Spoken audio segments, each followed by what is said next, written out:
Hello everyone, this is Chaim Durst. Today I'm going to be talking about friendship. When I was in middle school, believe it or not, my father got me Cicero's volume De Amicitia on friendship to help me better understand what it means to be a friend, what it means to have a friend, what values friends should have in common. Over the years, I found that friendship, friends, conflicts with friends, breakdowns with friends, has been one of the richest veins that students can mine for their personal statements. It's only natural. We spend most of our time, especially when we're young, with our friends. For that reason, I would like to urge you, when you're thinking of a topic for your personal statement, consider brainstorming about your friends. I'm going to be giving an example of that here. So let's talk about friendship. Here I am in high school with a bunch of my friends. Back then I was a little heftier. I was on the debate team. Yep, there's Billy in the back row, as always. Yeah, I love that blue suit. All right.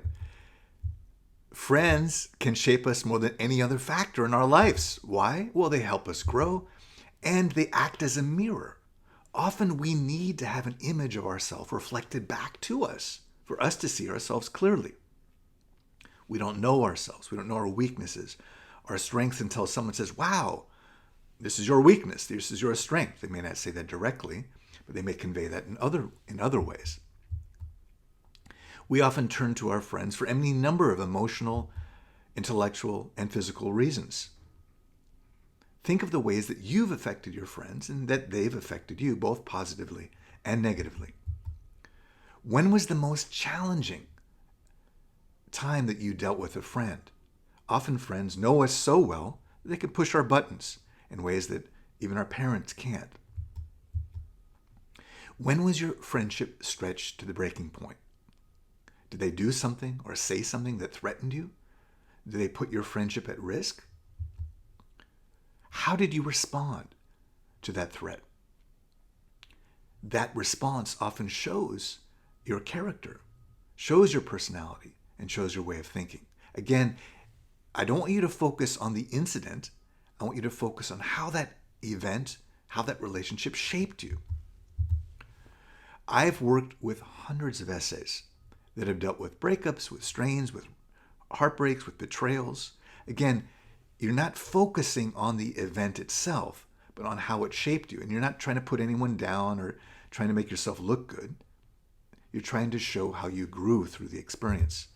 I'm going to give an example here. Who is your worst nemesis? Often we're shaped more by our enemies than we are by our friends or by our frenemies. All right, here's an example of a young man who's talking about two of his friends. When I kiss you, I feel the way a lioness must feel, threatened with extinguishment. You demand obedience. You demand surrender. Look at those two short sentences, these three-word sentences. Love it, like a poetic couplet at the end of a stanza. You, on the other hand, were the passive one. Perhaps it was an act, and it's certainly a cliche, but in our case, it was true. If I didn't make a move to grab your hand or stroke your hair, you'd remain a Rodin statue. Yes, beautiful. Yes, timeless, but cold and unapproachable. You bite back when I kiss you. In fact, you taught me that pleasure and pain are intertwined. I can't think of joyful whispers with you without also recalling the screaming matches. You throw your whole face into a kiss. Your nose jabs me. Your cheeks demand that I take notice of them. You want more and more of me. You, on the other hand, were the innocent one. You were mysterious. You pulled back. Where were you fleeing to? You said I betrayed my heritage, our heritage. But what does that mean? We aren't slaves to our race, our color, to our skin. Okay, a lot is going on in this essay.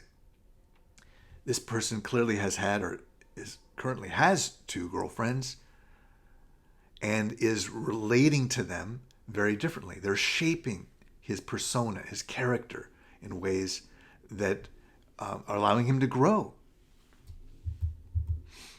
What do these friendships, or what does your friendship that you're writing about, say about you, how you got that way, and who you desire to be? Well, in this instance, I'm going to turn to the ending of the essay to show you that, how the reader addresses that.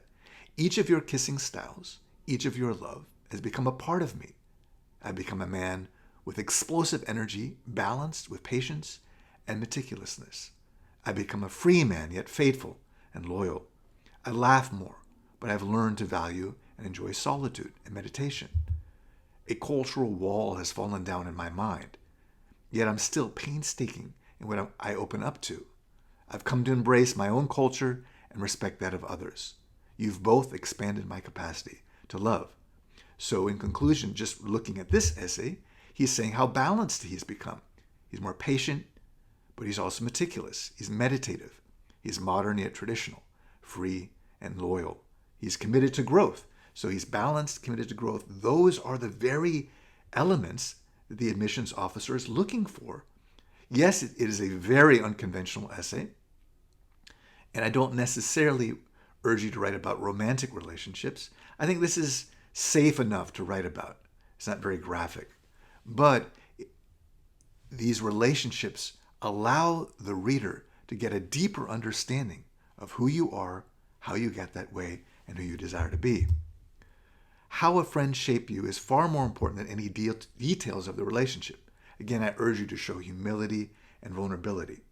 Don't just dwell on someone's failings, and don't just talk about how someone put you down and how you were hurt or something like that. That may be helpful only if it shows how you grew, your character, your personality, and your worldview. So as you've seen from the examples, by discussing how friends shape you, they can be girlfriends, boyfriends, they could just be platonic friends, whichever friends you choose, they have an outsized impact on our personality, on our way of thinking, on our behavior. And for that reason, writing about friendship may be one of the most effective ways for you to brainstorm about your personal statement. Thank you for joining me today. My name is Chaim Durst.